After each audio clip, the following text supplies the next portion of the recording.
The scent of jasmine and white peony filled the air, blending with the soft warmth of aged wood and the faintest whisper of rain tapping against the window panes. The tea house, my grandmother's legacy, stood hidden in a quiet corner of Bukchon Hanok Village, its presence timeless, untouched by the restless hum of modern Seoul.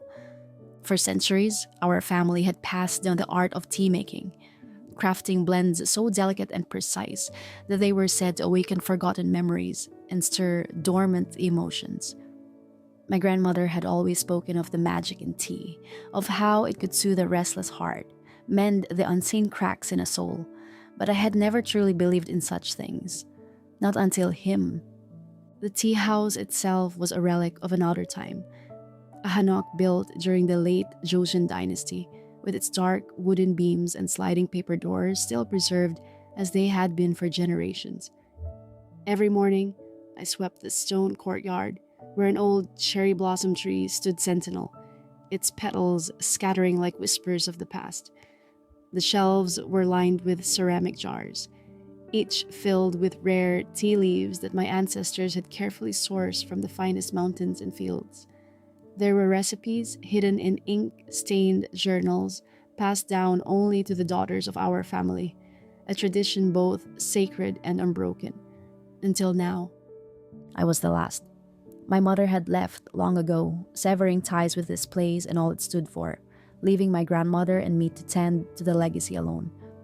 And now, with my grandmother gone, the weight of history rested solely on my shoulders. Perhaps that was why I stayed. Or perhaps, deep down, I was waiting for something. Something that would make me believe in the stories my grandmother used to tell.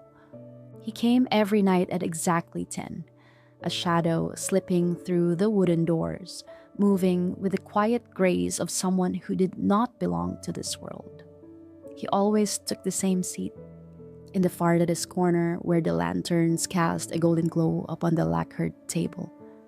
His presence was a whisper against the pulse of time, as if he had been here long before I was even born. Hwan, that was the name he gave me on the fourth night, when I finally gathered the courage to ask.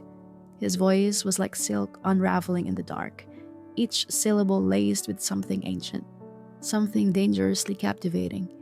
His beauty was of an ethereal nature, otherworldly yet strikingly real. His dark hair, like strands of midnight, fell in soft waves past his ears, framing a face that seemed sculpted by the hands of time itself.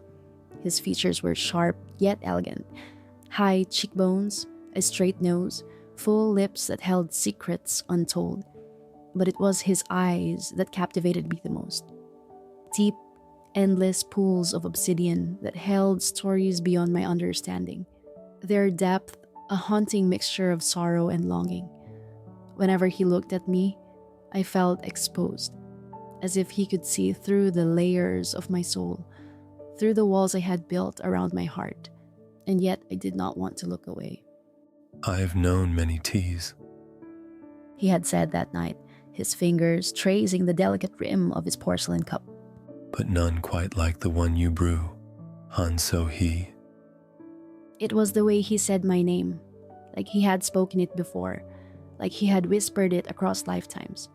It unsettled me in a way that I could not explain, yet I found myself waiting for him each night, my heart beating a little faster as the clock neared 10. Tonight, the tea house was empty save for him. The rain outside was heavier than usual, mist curling along the eaves of the hanok, blurring the world beyond the wooden doors. I watched him as I prepared his tea, a blend of red ginseng, honey, and a secret herb my grandmother had entrusted only to me. He watched me in return, his gaze steady, unreadable. There was something mesmerizing about him, something in the way his presence filled the room like a lingering note of music long after the song had ended. "You come here every night," I said, my voice softer than I intended. "Why?" A slow smile tugged at the corner of his lips. Perhaps because the tea here tastes like memories. A shiver danced along my spine. "Memories?" Yours.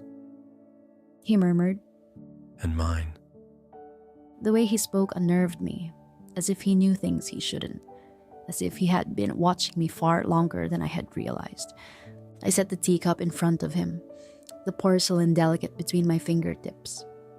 You talk as though we've met before. His gaze didn't waver.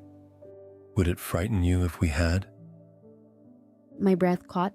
There was something dangerous in his presence, not in a way that threatened my body, but in a way that threatened my very soul. I had spent my whole life in this tea house, learning its secrets, memorizing the way the steam curled above each brew, how the scent of each leaf changed when water kissed its surface. But with him, it felt as if I was discovering something entirely new, something uncharted. I don't believe in fate, I whispered, almost as if saying it aloud would make it true. He lifted his cup, the movement slow, deliberate. Then tell me, So-hee, why does it feel like we have already lived this moment before? The dream came that night. It was not the first time. Ever since Hwan had stepped into my tea house, my nights had been filled with shadows of something I could not grasp. Glimpses of candlelight, the soft brush of silk against my skin, a voice murmuring my name in the dark. This time, the dream was clearer. I was standing beneath the same wooden beams of the tea house, but it was different, older, untouched by time. Lanterns flickered, casting shadows along the walls, and in front of me stood a man dressed in hanbok, his dark eyes piercing through the haze of my memory. Hwan. He reached for me, his fingers brushing my cheek, the warmth of his touch igniting something deep within me. You must not forget. He whispered. Not again. A rush of images followed. Our hands intertwined beneath the cherry blossoms, stolen glances across candlelit rooms, his lips capturing mine in a desperate, lingering kiss. And then, pain, a sorrowing, soul-deep sorrow that tore through my chest as he was pulled away from me, disappearing into the void of time itself. I woke with a gasp, my skin fevered, my heart pounding against my ribs. The room was silent, save for the rain against the window. My hands trembled as I clutched the blanket to my chest. It wasn't just a dream. I had known him before, and I had lost him.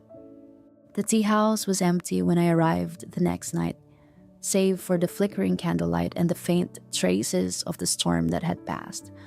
But he was already there, waiting, as if he had always been part of this place, as if he belonged to the walls, the wooden floors, the very air itself.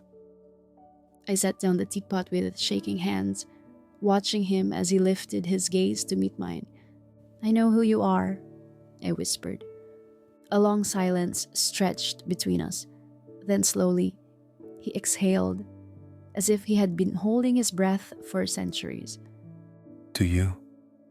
His voice was barely more than a murmur, a thread of sound laced with something both sorrowful and knowing. I swallowed hard, my throat tight. "You're not just a man." The candlelight flickered, shadows dancing across his sharp features. He did not move, did not deny it. I took a step closer, my heartbeat thundering in my ears. "You don't belong to this time, do you?" He closed his eyes, a ghost of a smile on his lips.